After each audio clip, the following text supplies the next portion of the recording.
Hello, my name is Philip Totaro.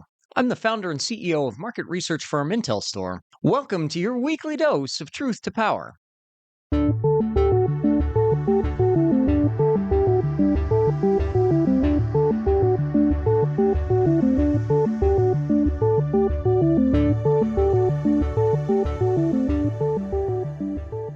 Truth to Power examines data driven insights for the energy sector with a focus on renewables. On this week's episode, I'm going to provide an analysis of the smokescreen that the US government is running on renewable energy and what the industry can do about it. By now, we've all seen the news about offshore wind projects in the USA. Projects having construction permits pulled, port infrastructure projects, which are already under construction, having grant money pulled. Frankly, I'm not going to make it a point to catalog every single outrageous thing that the US administration is doing wrong here, or at least incredibly unprofessionally. What I do want to talk about is how the industry can fight back.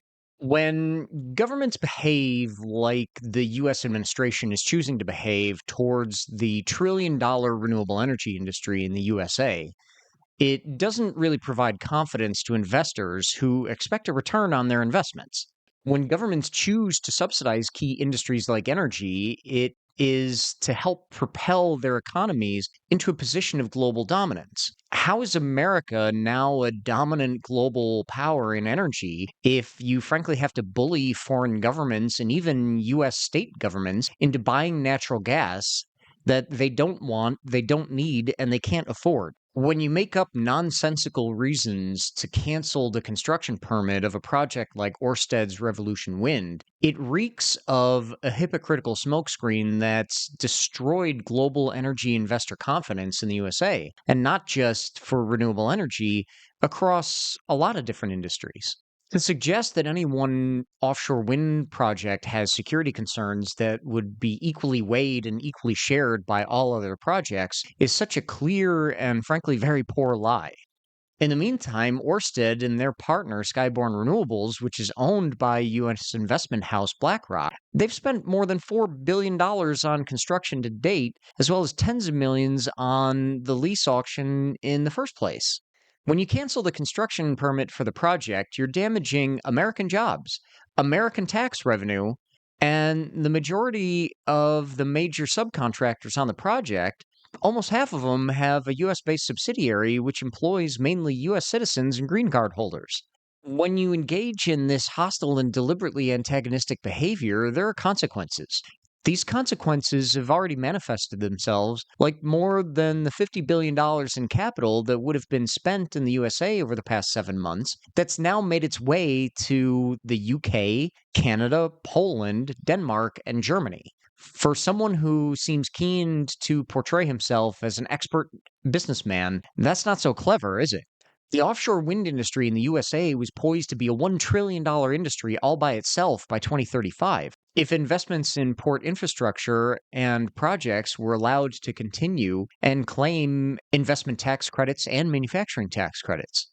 But we also saw last week that the U.S. Transportation Secretary has pulled the plug on more than $679 million in port infrastructure improvements, including more than $75 million on projects that have already started construction, and the port owners and contractors are now going to get stiffed on millions of dollars in expenses that they were expecting to have been subsidized by the US government. And while they're busy pulling the plug on all these things, if the 3.5 gigawatts of offshore wind farms that have already been consented or are in the queue in the US Northeast to be built, if that had been done, it would have actually saved ratepayers $400 million last year.